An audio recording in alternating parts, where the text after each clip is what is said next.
A game-changing new law signed by the governor this week, taking the teeth out of the state's 21 civilian panels formed to hold law enforcement accountable for their actions. Many, if not all, were created to foster trust in the community that the fox is not watching the henhouse. But this new law, known by its House Bill number 601, is supported by those who say local, state, and federal agencies already have the role of policing the police. The governor held a law enforcement event to sign the bill this week.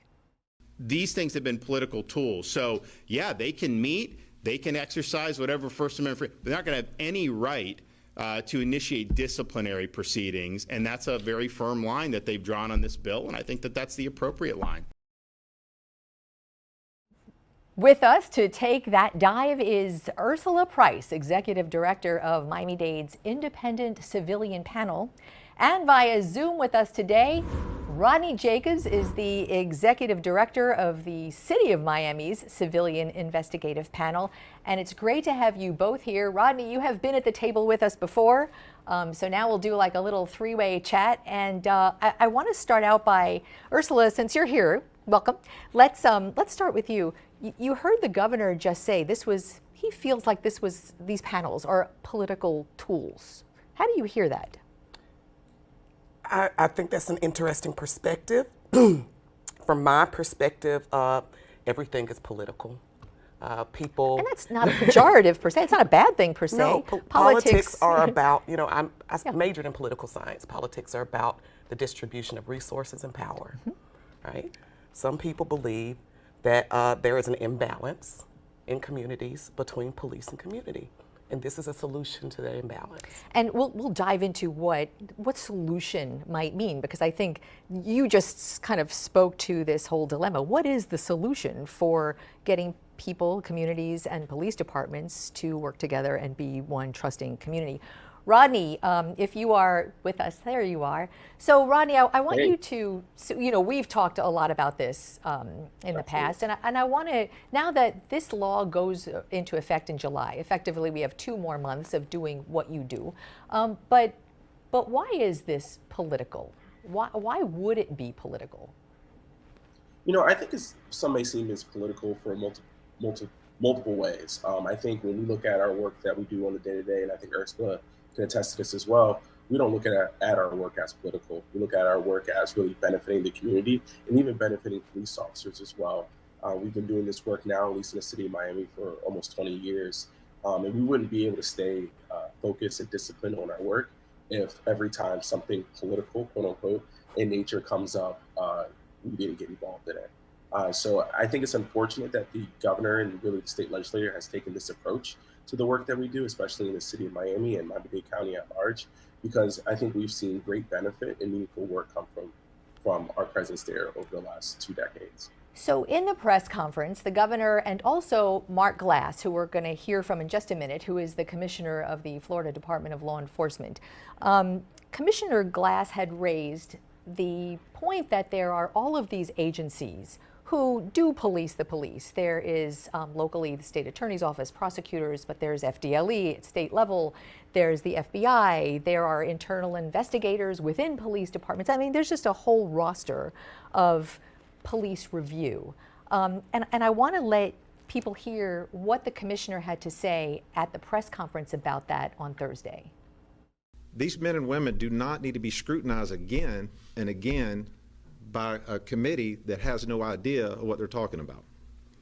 And on the 601, it requires them to have a law enforcement retiree at least on that board, from 3 to 7 people. That's fairness. And that's so what he's talking about the part of the bill that actually creates civilian panels, but by department and with the sheriff overseeing them. Mm-hmm. But what he said was so interesting. They don't need people to scrutinize what they do. What do you think about that? I think that is part of the fundamental misunderstanding about what civilian police accountability is.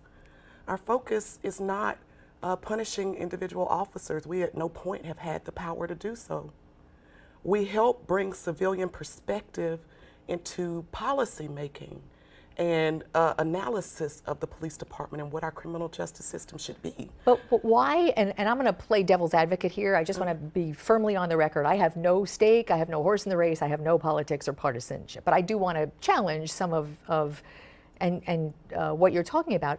Why would a police officer need to be scrutinized by a civilian who has never been in his or her shoes, never been trained to do what they do, never had firsthand perspective on what they do? What I'm saying is a police department should be scrutinized by the civilians that it serves. Civilian police accountability is not about scrutinizing individual officers. It is about looking at departments. Okay, but Rodney, let me bring you in here. Let me City see of if I can, Miami has scrutinized officers. Yeah.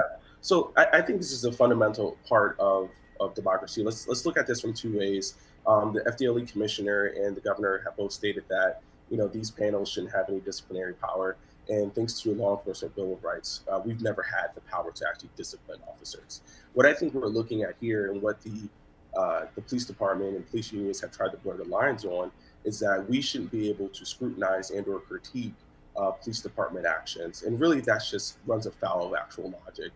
Last time I checked, Glenna, juries were something that are still regularly used in our criminal justice system. And those people typically are impaneled and don't come from the backgrounds of the individuals on trial for malpractice.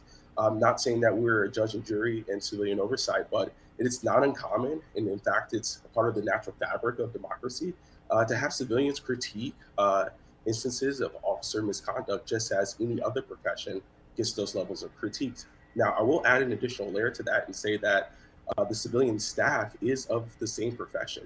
At least in our department, we have individuals that come from law enforcement backgrounds or investigation backgrounds. So these are individuals that not only are professions within that field, but also runs in line or in tune with the basic core compounds of democracy in America. And that sometimes is, individuals that are your peers looking over your work when it involves some type of misconduct or malpractice. And I think that's completely normal and fair. And I really think it bolsters what we call procedural justice in our profession.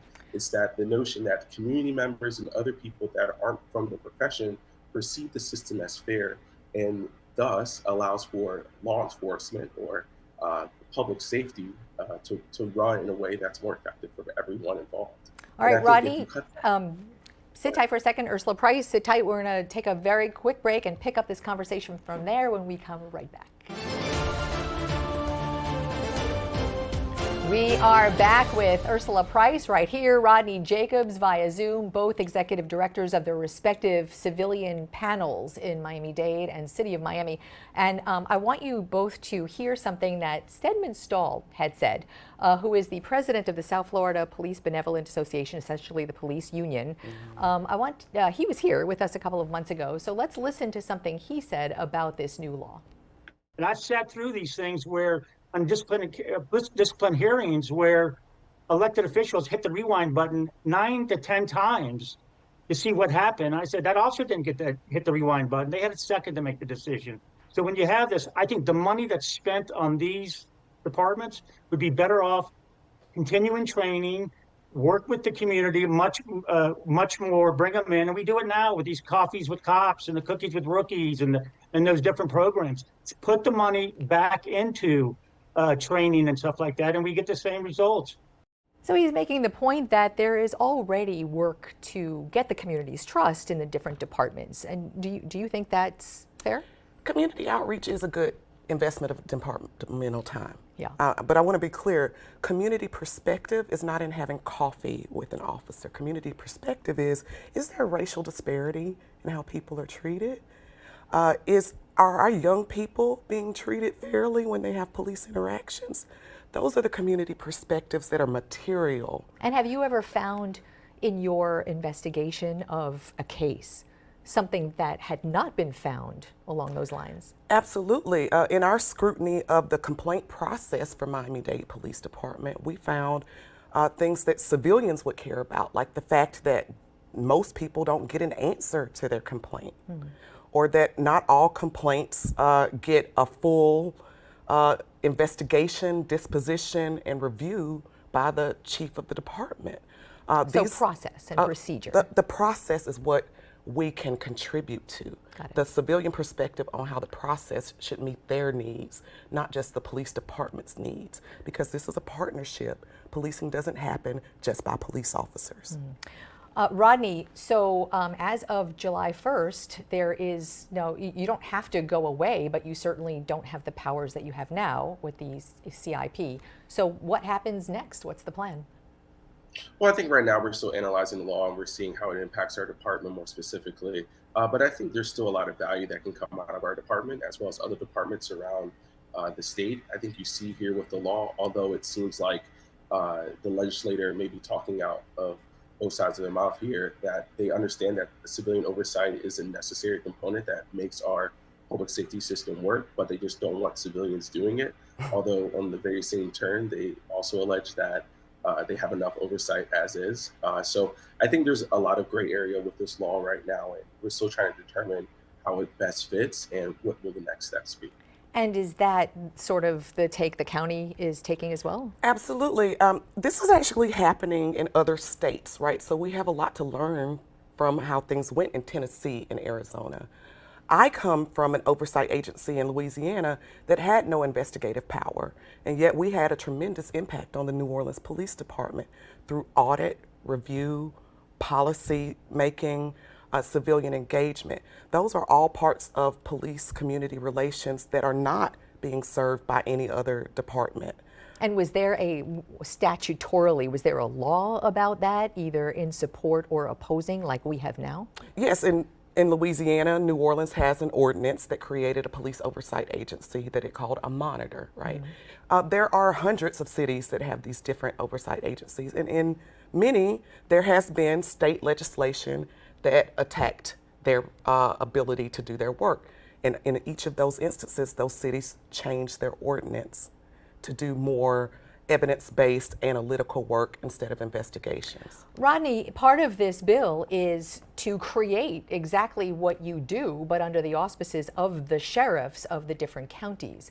Do you foresee, I mean, we have about 30 seconds or so left, do you foresee your panels being folded in some respect, in some way to that?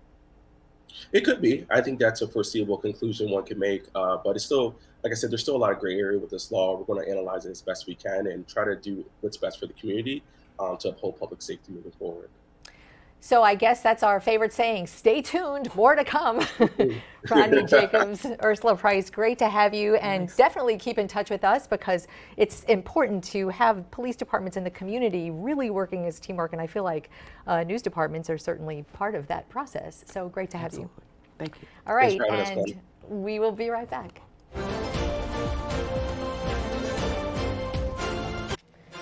To watch today's interviews or listen to the This Week in South Florida podcast, all you have to do is scan that QR code right there with your phone, and it takes you to the This Week in South Florida section of local10.com. You know we want to hear from you about what you heard today or anything in the news, really. You can connect with us really easily, email, or you can reach out on social media, Twitter, X, Instagram, Facebook, Picket. Glenna at Glenna, WPLG is the place. We thank you so much for spending this time with us on this short edition of This Week in South Florida. Remember, keep in touch.